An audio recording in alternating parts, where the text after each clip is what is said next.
Welcome to Podcast This Escape, the podcast where we talk about the escape room we escaped from in the previous episode of this podcast.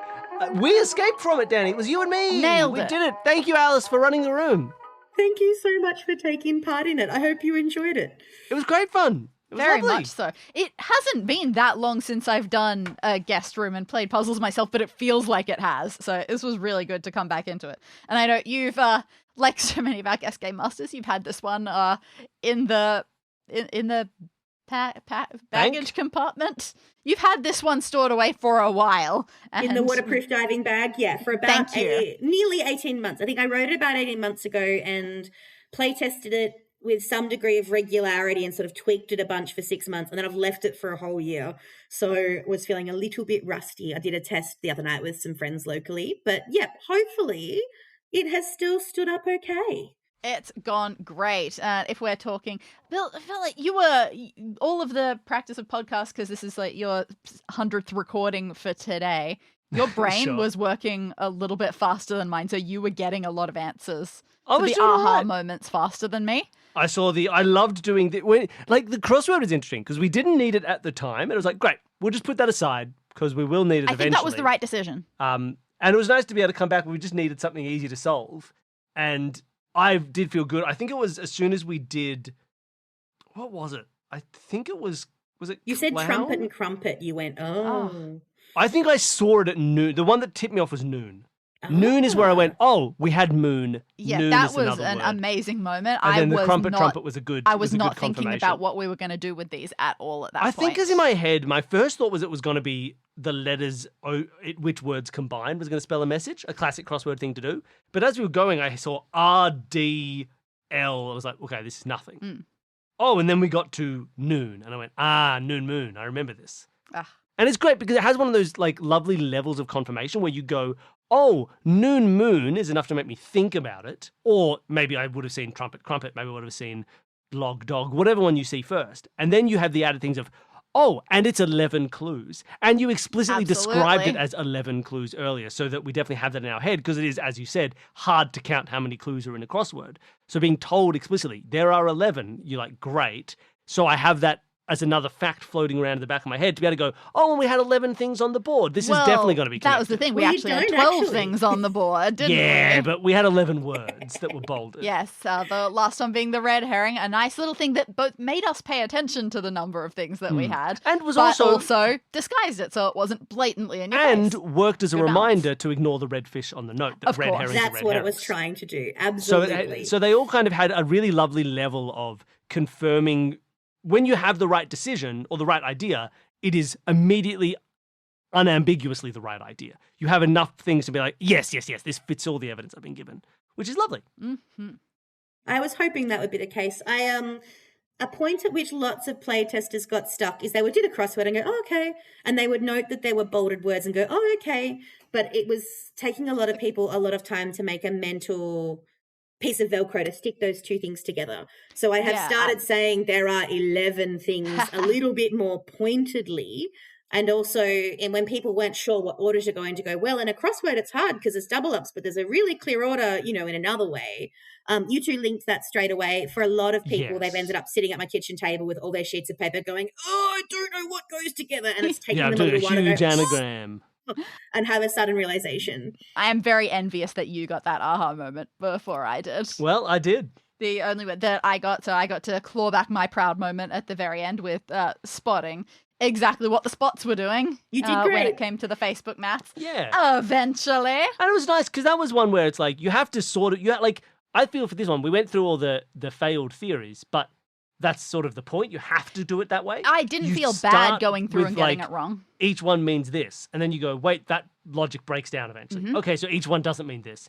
So maybe the dots mean this. Nope, wait, that breaks down, so the dots don't mean that. Okay, so maybe that. So you just sort of keep going stage by stage into what they can mean in each context. And yeah, you'll notice of like, it's the number of animal, like the fact that it's this many and it was worth 6. And you went, wait, there are 6 things in the tank. That's the next clue where you go, oh, brilliant, let's try that. Having the image of all of the tanks on screen at once was definitely helpful for that. We did have one interesting thing. I was like my brain had just ticked over to realizing that. As Alice, I could hear you giving another subtle cluing to that by you had just said, we were talking about tank 3 and the numbers, and you said, yep, so in that particular tank, that's what's going on. And I was just going, yes, I understand what you're saying by that right now. Now I get why you're... It's always hard.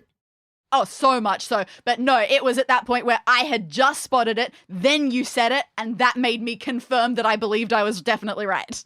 Great. It's always hard and nerve-wracking. I think maybe even more in person than online, to sit as the dungeon master, the storyteller, and watch people struggling, because you don't want to see your friends in pain and being stuck, but you're like, but if I help you too much, you won't have the aha moment eventually, so I have to almost sit on my hands and go, don't help them too much. Danny is definitely better at this than I am. Like, Danny knows how to just wait and be like, no, they'll get it. Like, they don't have it. But that's the point. It's like the requisite, like this puzzle requires you to come up with theories that don't work. That's the structure of the puzzle, right? Absolutely. This is like when you see TV shows write smart people wrong. We're like, no, if the smartest person in the world sees this puzzle, they will do all of the wrong theories first, check them, see, like, it is not smart to look at a puzzle and be like, I wonder if perhaps the dots are going to reference the number of creatures in each tank. And like, no, they'll try the other things first and disregard them. Maybe they'll do it quicker if they're a super smart character, but it would be dumb not to, right? So it's a puzzle that requires people to fail for a while before they get it. That's sort of the structure of it. Danny is better than I am at being able to just say, I'm just going to shut up. I'm going to wait because I know they'll get there. I trust that they'll get there. It's a deep psychological trauma that I feel we have to overcome with this, of the idea, because it's not that, obviously, when we're designing these puzzles and having players run through them, we want them to get them right and feel smart and feel rewarded, but sometimes the failure is necessary, and the actual thing that we want to avoid is not failure, it's feeling bad. And we have decades and decades and schools worth of associating failure with feeling bad and trying to make sure that when you are giving your subtle nudges, it's about encouraging them to not feel bad, not stopping them from failing.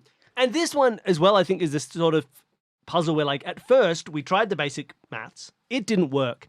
And that felt good. I was intrigued and happy about that. But because of the timing that we did it in the room, where we knew there were 8 other things currently not yet looked at, that, like, the first failure makes us go, great, let's leave this for a while. Not because we're discouraged by it. There might have been bonus helpful information somewhere else. There Right? There's 2 options. The 2 options are either... an octopus somewhere. Yeah, it's like the 2 options are either we solve this better, or, oh, great, it didn't make sense at first, so there's a chance that there's a clue somewhere that says, remember that this tank had 5 things in it, and this tank had 3. And you're like, oh, wait, there's stuff missing, right? So, and then once we have all the information, we realize there's nothing new, then you can go back to the puzzle and say, great, I'm not getting any new info.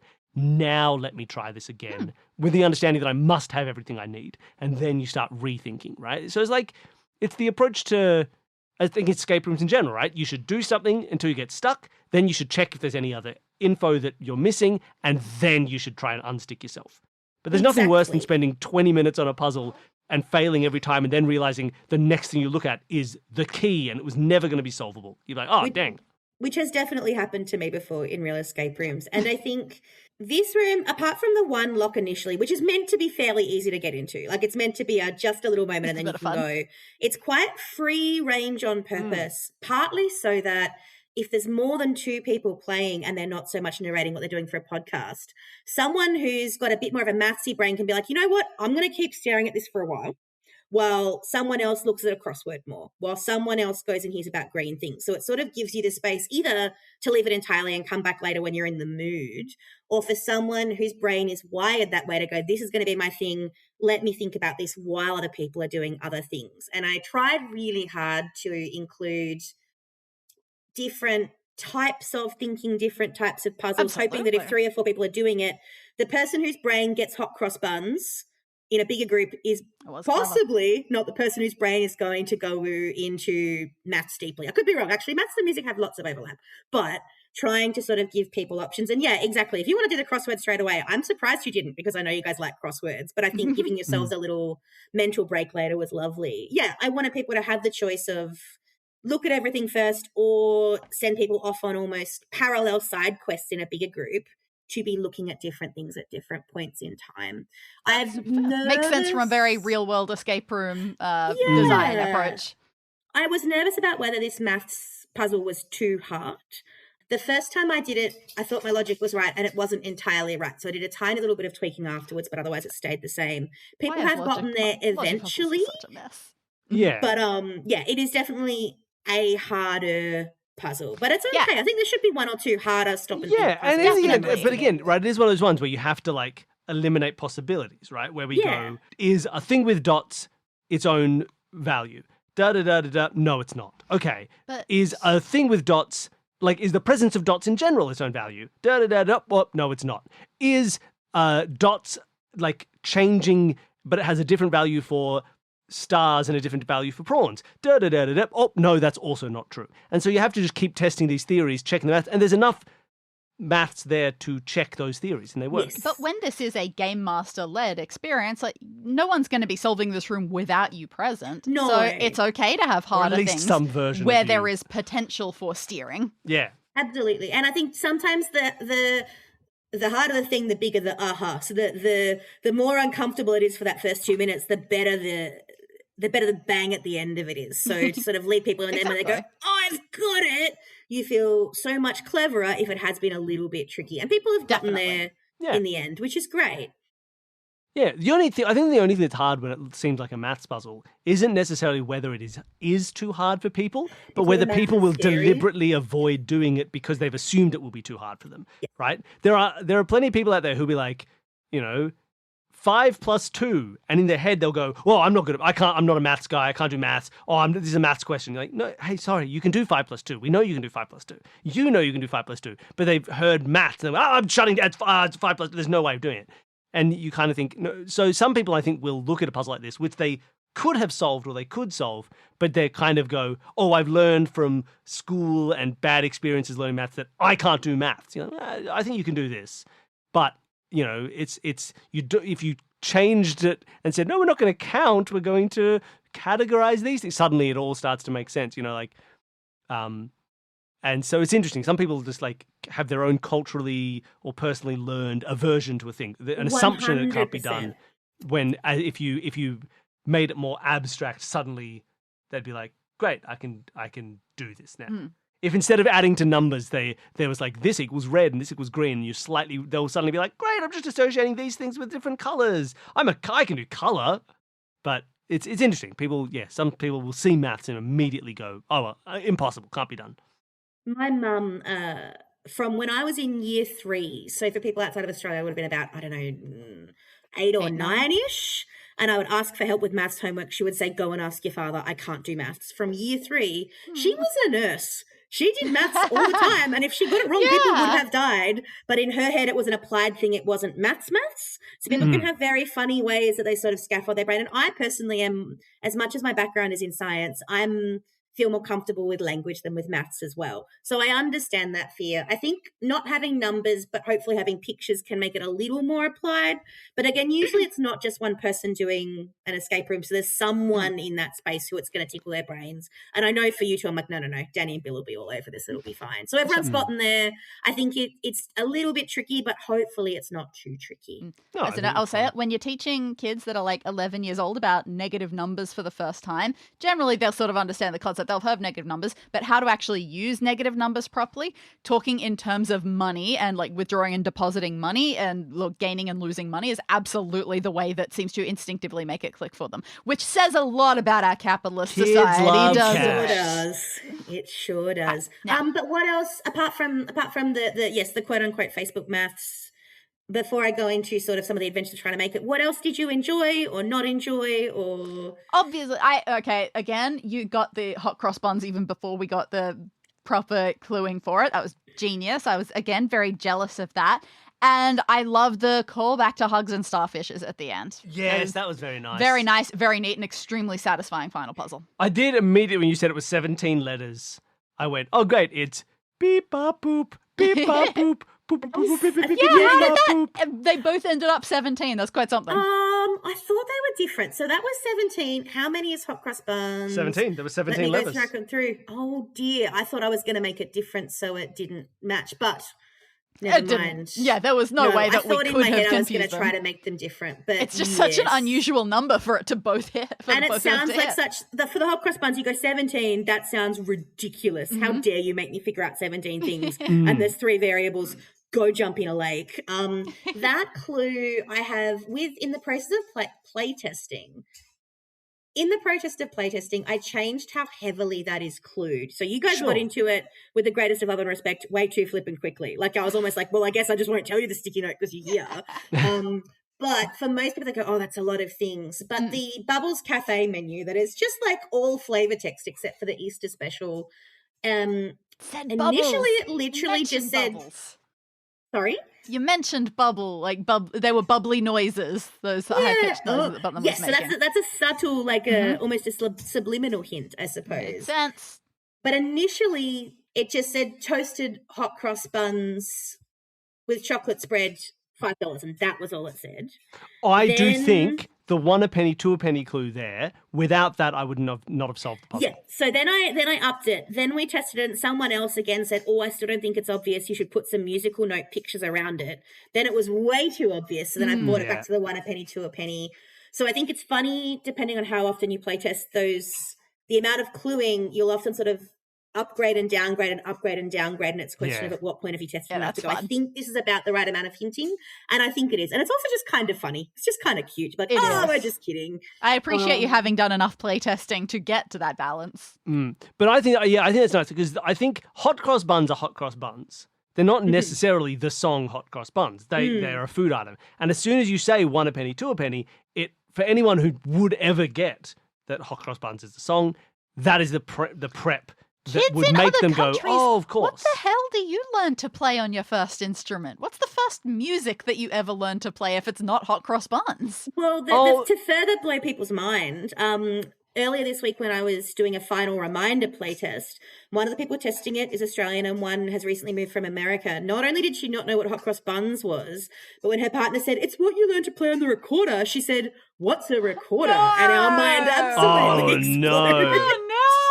See, I was going to say, like happens with a lot of these, right? It'll turn out that the tune of Hot Cross Buns is an unrelated tune from like Probably. an 1820s British folk collection of songs. And in America, it'll just be like, oh no, I know that tune. It's the one that goes like, Washington, Washington, he loved to cross the Delaware, Washington. Like, they'll be like, great, it's like, we have that song, but it's completely different because that sort of stuff happens all the time.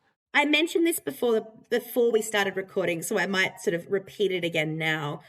One of the things that I found really interesting with playtesting this room that I hadn't tried with the previous room I did was that I used the Discord channel to get people from elsewhere around the world to test it. And it wasn't that I wanted to do it internationally, just that I ran out of people locally to test it with. And that was really fascinating. At the risk of sounding a little bit like a 90-year-old lady going, oh my gosh, technology these days. Oh my gosh, technology these days. The idea that you can be like live chatting and collaboratively doing a thing with someone else who lived in Canberra, literally 15 kilometers away from me. And then I think we had someone in America, someone in like Denmark, and someone in Israel. Yep. All at the same time. It was obviously all different times for them working together on it. It kind of blew my mind. And the world is really cool that you can just meet random people, and they were also happy to go, oh yeah, we can do this random thing together. But in this particular playtest, we got to this hot cross bun thing and everyone was sort of staring blankly at it. And then the young guy from Canberra just started singing this song and they thought they were so confused. Like, what are you, like, they thought that he was taking the mickey or taking the piss. They thought that he was they were just completely bemused. And then I was like, yeah, you've got it. And they were like, what on earth are you talking about? And at that point we realized it is not universal. So it seems like in England and Australia, hot cross buns is pretty ubiquitous. But yeah, it was they thought he was being really silly. And it was very, very funny once we all realized the collective confusion. Yeah, like I can't imagine that a song about bread with a crucifix on it is fundamentally part of Israeli culture. They're probably not singing about hot cross buns day to day as a general cultural phenomenon. And who knows what those Danes are doing. Crazy people. Pretending they don't speak Norwegian. That's what the Danes are doing. But yeah, look, it was really lovely to play did through. It was feel- very cool. At the very start of the intro, a lot about it did feel like a fundamentally Australian room. I felt very at home with it. So I'll be interested to know what some of the more international listeners think. But maybe other countries don't have as many young people who desperately want to go into marine biology and then learn there are no jobs in marine biology, because that definitely a common occurrence here. It is based on a true story, funnily enough. So, as I said, my first job was working at my local aquarium in Townsville, and I realise that is an extraordinarily privileged position to be working at, a place with cool fish rather than working at Macca's.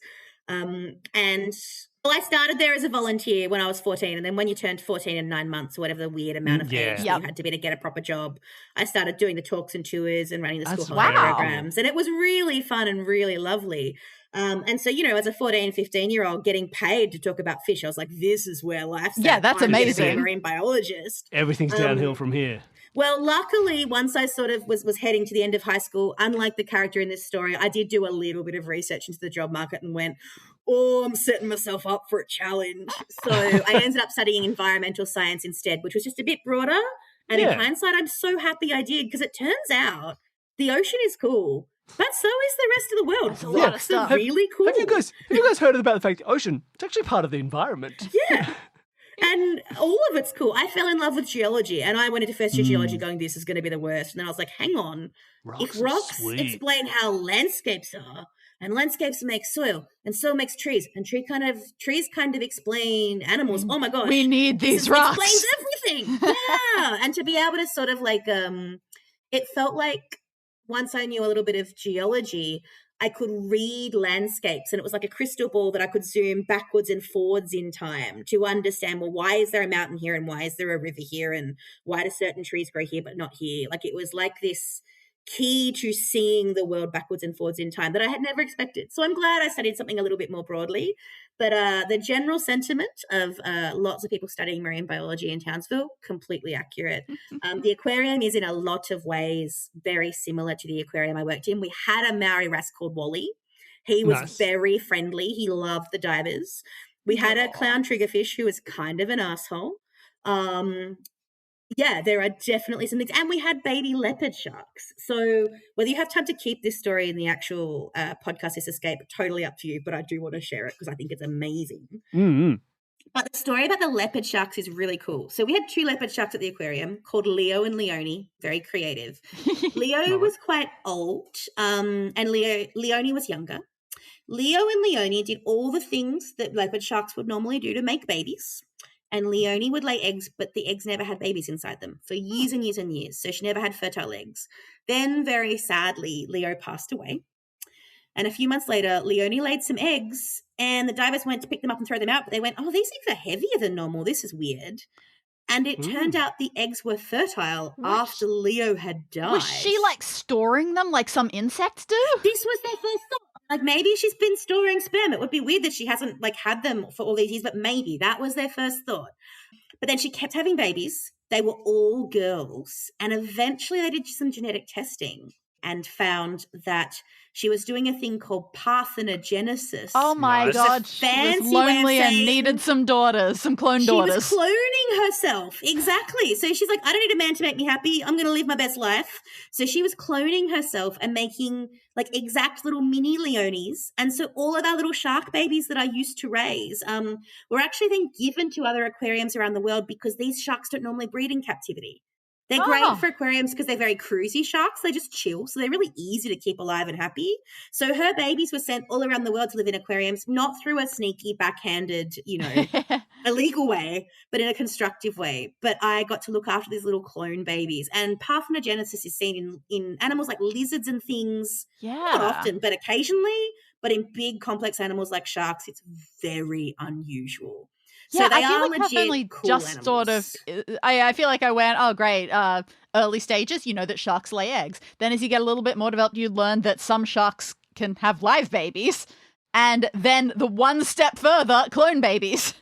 Well, and one step, yes, clone babies are almost like the 4th step. The other thing that happens to some sharks is they lay eggs. Sorry, they start by growing eggs inside of their bodies. The baby sharks then hatch inside Inside their mother's them. uterus and eat And then each they other. fight.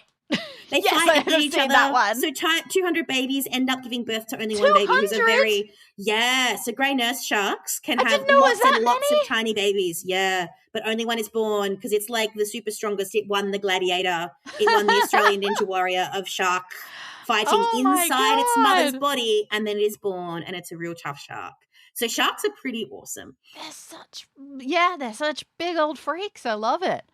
So the one that actually leads into something interesting about the escape room itself, though. So there was an interesting tension because I know this space so well and I love it so much, and I have a background in science, so kind of just slightly like to get things right and realistic. There was this really interesting tension between what do we need to keep it grounded in reality, but also what do we let go for the sake of a puzzle? Yeah. And that's a really funny sort of line to walk. And it led me to a decision that I'm 80% sure is the right decision, Ooh. but I'm still not quite sure, in which I fairly recently cut a puzzle out. I think the phrase is like you need to kill your darlings when you're talking Yes. about writing. So you need to take, even if you love a thing, if it's not serving you, you need to let it go back to the universe. So I'll explain what the puzzle is if I can, and then I'll ask your opinion in a minute. Absolutely. But this puzzle, it was fine for 70% of people who tested the room. And I tested it about 15 times. So 70% of people were like, yep, cool, totally got it. But 30% not only didn't get it, they aggressively didn't get it. They were like, no, this doesn't make sense. I'm not on board. It's jumped the shark, so to speak, because it was a bit silly. So something that was originally in the room that I've now taken out was that there was a pile of cleaning supplies. Sure. And those cleaning supplies included bucket, microfiber sponges, a mop, a big slippery when wet like traffic cone, and some special something else. And the idea was that to not disturb the water, what you needed to do was put the traffic cone on your head so you would be really streamlined when you dived into the water. Oh, goodness. So you had your green algae hanging out and you needed the traffic cone on your head. We didn't have video games when we were kids until quite late, and we didn't have many of them. But one of the very few that we had was called Escape from Monkey Island. Oh, yeah. Yes. That's very Monkey Island. It's very Monkey Island style The only logic. thing I It is remember very about much Monkey- Sierra Moon logic. The only thing I remember about this entire game, literally, is that if you jumped off a cliff, you'd yell, "Goodbye, cruel world," and jump off a cliff. And then at some point you were doing a diving competition to make like the smallest possible splash, and you had to put a traffic cone on your head. Oh, So, my God. you know, I thought it was cute and funny and whimsical. And most people were like, eventually, like, oh, yeah, how can I be streamlined? There wasn't a weight belt in this version. This was just Sure. so instead of the weight belt, it was like, oh, you put it on your head, it makes you really streamlined. You go in the water, it's great. But you know, a third-ish of people were just like, that is too silly. Also, it wouldn't really make you streamlined enough. Also, it would fall off your head. Also, you wouldn't be able to reach and get the things. And my friends who are sciencey just got too fixated on the would it work, and they felt like the rest of the room, like it's obviously an escape room and it's silly, but was Yeah, but relatively it's much more grounded. reasonable. Yeah. Yeah, it's all fairly reasonable. You've got some hints because someone is trying to give you hints to get in here, but there's no magic, there's no silliness. They were like, in a wizard's garden, sure, put traffic cones on your head and jump in the water, but here, that's too silly. So I've taken it out, and part of me still really grieves taking it out because it was just a very funny mental picture. I think my opinion on it is I love silly. I do like silly solutions. I do think quite literally it could be putting a hat on a hat, because I felt silly and fun enough doing that with the algae. Yes. And I think I would be more in the. I think I agree with taking it out because it does have that element of like you want your solutions, and the thing that was so beautiful about these solutions is every time we got to an idea, we could check all of the info we had and be like, yes, yes, yes, yes, yes, it all connects, it's all lovely. But I think the fact that it does have that capacity to be like, would it make more streamlined? And for some people, they might start going, oh, yeah, it's all like pointy. And then other people go, Yeah, but doesn't it then come to a flat base, and that would then be the opposite of stream? That would make a bigger splash. Okay, no, it's definitely not that. Like 100% in my head, I have proven that isn't the answer, because big base falling off, that would make the problem worse. So let's ignore that. Now let's keep looking for something streamlined. So it has that tendency to be like, no, there's some evidence that would work to be against it, because there is logical stuff that makes it against it. So it's not going to like make them go, yes, obviously it must be, because if someone can jump in and say that wouldn't solve it, and they go, oh yeah, good point. And as soon as that happens, you have to be like, no, I think maybe I'll take it out, you know. And I think that's you pretty much repeated the exact conversation that people were having. Yeah. And again, it was only about a third of people who got overly stuck on it. But calling it a witch's hat is a strong hint, because like, oh yeah, that thing, I know it's a hat. I'm going to do something. But I think I'm glad I've taken it out. I wonder if the other thing that's been interesting is when you make these puzzles, trying to predict what's going to be easy versus difficult, and it's not always obvious. So or consistent. That's true. Obvious or consistent. In this case, it was reasonably consistent. That I thought the Spotto for young visitors, the fish above some letters and words would be reasonably easy. So in my head, I was like, yep, cool, we've got a red herring, and I'm going to say red fish aggressively, repeatedly. Yep. I thought that would be fairly obvious. People have actually found it really hard.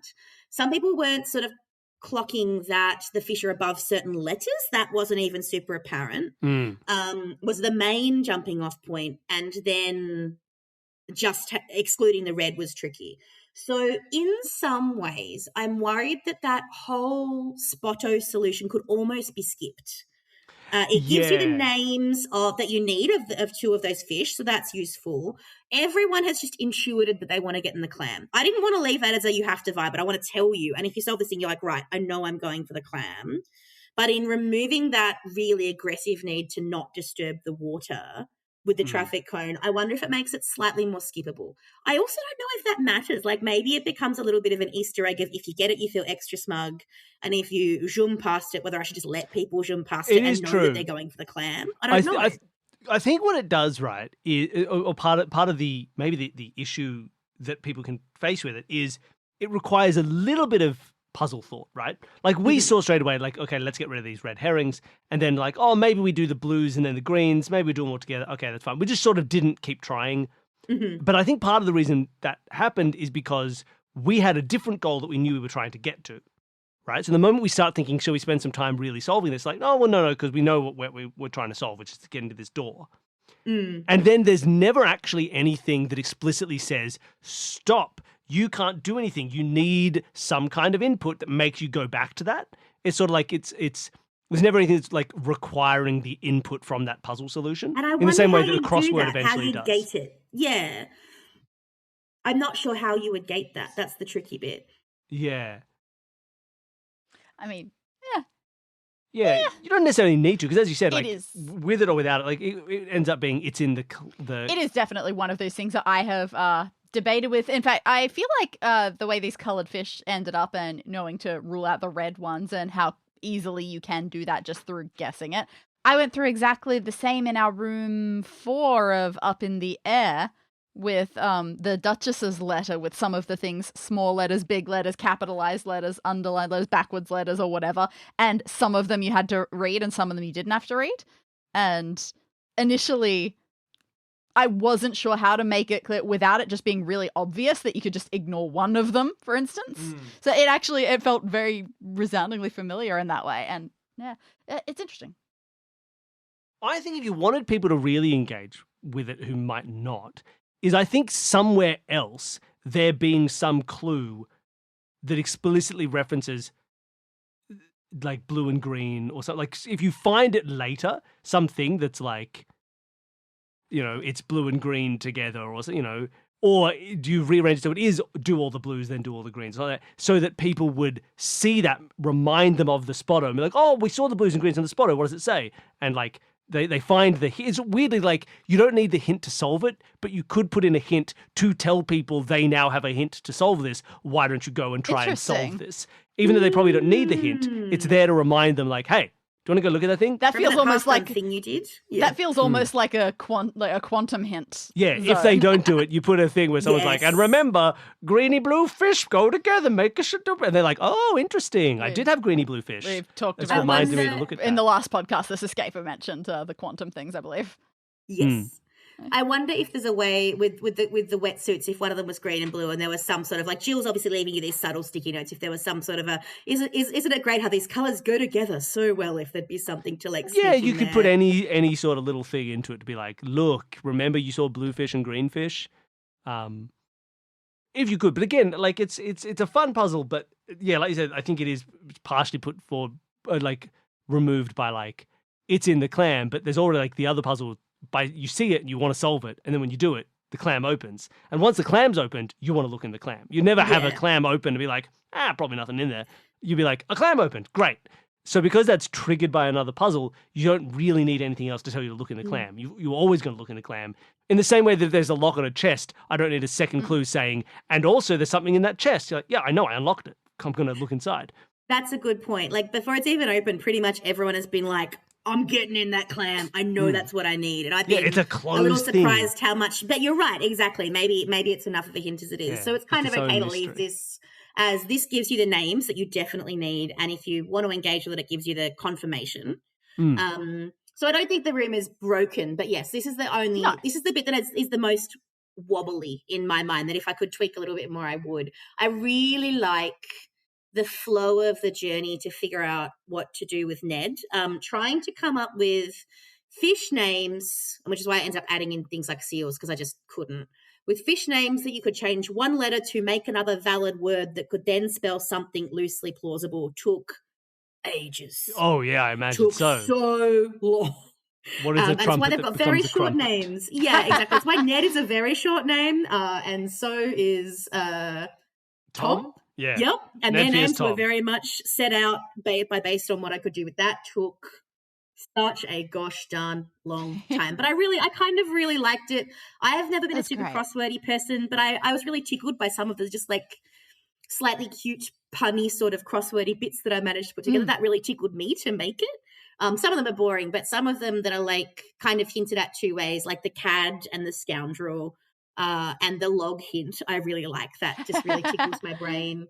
And then I like the it's almost a red herring, but hopefully not in a cheeky way, of listing all the colours of the wetsuits. But I don't actually care about the colours, just note exactly easy to you're like, I don't mind what colours they are. How wet are they? And Yeah. for a lot of people, that's obvious. For a few people, it's taken a while to go, hang on, she keeps mentioning how wet this room is. Oh, I could use my different senses. And I like that multi-sensorial sort of Absolutely. option. And I think it also ties into, like, my first thought wasn't, I wonder how wet they are. My first thought was, oh, I bet you we can tie this into the unused roster that hasn't been touched Yeah, yet. definitely. And then I go, okay, Tom used the wetsuit last. What's an indication that a wetsuit would have been used more recently than any others? Maybe levels of wetness.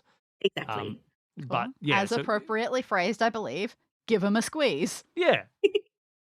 But no, I think it all worked really well. Like the flow was really nice. The I do puzzles have- were all varied and fun, which was lovely. In a room with lots of different puzzles, it's nice to not ever feel like I was doing the same thing twice. Which was I good. have one question, probably my final question for this. If we hadn't set up the mirror, how exactly would Wally have bothered us? He would have come and swam up in your face and tried to kiss you and tried to be up all over in your face. That's all I needed to know. Yeah, my my initial thought was to do exactly what you did, which is put the mirror against the bench. Another valid answer that people have said, and I'm like, yep, I'm happy to pay that, is if they drop the mirror onto the sand down the other end of the aquarium, then he can just go and like keep looking at himself in the sand. Yeah. So lovely. they're both valid, but your Cool. thought was my initial thought as well. And we don't really have mirrors above the algal skimmers, but the algal skimmers were also a real thing at the aquarium, and they were a legitimate way that they tried to help clean the water. You say tried to. Well, there was some interesting sort of science and feedback research later about, I think they were not doing bad things, but they were maybe not working quite as well as we thought they did. But it was a cool and creative way to be trying to sort of use processes in the natural world to your advantage to keep that water Yeah. clean. Absolutely. Amazing. It was lovely. I feel very good. Yeah, thank you so much for coming on and running the room. It was it was great fun. It was lovely to do another room, to play again together, and to solve a fish crime. Thanks so much. I'm glad you saved the baby leopard sharks. I guess my only other question that you're very welcome to cut after this, if this is the case, if it flows nicely, is it was really interesting for the grand total, my sample size of 2 rooms that I have made, right? So one of them being very fantastical and one of them being reasonably grounded in a real space. It was, as I said before, that therefore altered how silly and wacky you could ask people to sort of make mental leaps about things. Have you found a preference for different styles, or have you found that, I don't even quite know what I'm asking, have you found them different to both write and play? 100%, and I think it does come down to the more normal, grounded rooms can be more fun from a logic and getting your aha moments in, because you can hide things that are more natural to come to in your brain, but the existence of the escape room needs a lot more work to be justified.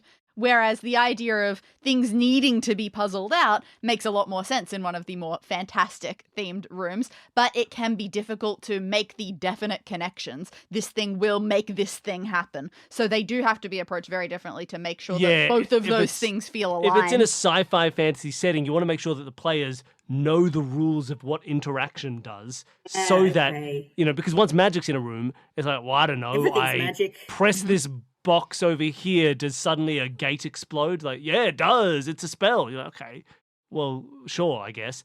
And so you need to make sure that people's capacity to logically think out their space is there. And if you're relying on things that have no experience and no logic to them, you have to make sure there's some way to properly interpret it and properly think it through and figure out, well, this will probably happen when I do this, and then for that to be true. So, but as you said, it's easier to be like, and why are there puzzles? I don't know. Wizards love puzzles. Deal with it, dummy. I was worried that putting it in a quote-unquote real place might make it boring. Aquariums are not boring, to be fair. It's still a pretty cool place. But some of my favorite podcasts that I've heard you guys do, oh gosh, a random one that comes to mind from a guest was, there was one that was set in a dry cleaner's store, which you'd think is the most, it was like a dry cleaning and alteration store, and you're like, there's no way more boring, but it was a great room, right? So I think I probably need to go, no, it's okay. It can be either. They're just a little bit different. Yeah, some of the rooms that Danny's written that I really love are all, they're set in bakeries, they're set in athletics courses, they're set in about this real estate agent stuff. In the last podcast, This Escape, we mentioned the same thing, and I was just thinking about what rooms I'm going to write next, and I didn't come up with, I didn't say anything about it, but you know what? It's the next one. I'll say it now, which is, I just have on my list of room ideas, one that is a completely normal location that we haven't done yet, to my knowledge, is just a straight up a bank. We haven't done a bank. And I thought, okay, there are different levels I could take with bank. Do I feel like maybe just a bank is too boring? So there are some levels. I could do 1, normal bank situation. 2, bank in a crazier situation like, oh no, it's being robbed right now or something. Or 3, make it weird in a wizard's barbershop way. Make it an actively weird bank. I'm kind of thinking maybe I should do all 3. That would be cool. It's a mini series of 3 banks in a row. Yeah, it's a different sort of a mini series. Yes, all banks. I think. Danny, I want to pitch a version of. Do you have a 4th level? Well, we did the website escape room, which is great. Do it. It's literally just, all right. So you can start drawing your map. In the top left of your checkbook, there is a small square with a number next to it. And then below that, you see 2 large lines, and above it says amount, and just describe a check, and then that's the escape room. And somehow we just do that. The 5th one, just to mess with people, is a blood bank.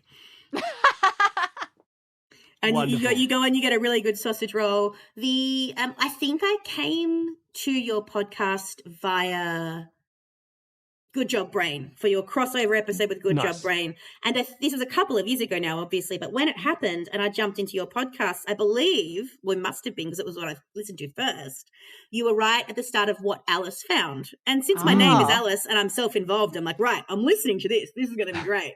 But what will I find? Exactly. But it was a funny place to start because it was one of the few escape rooms that was set in an escape room.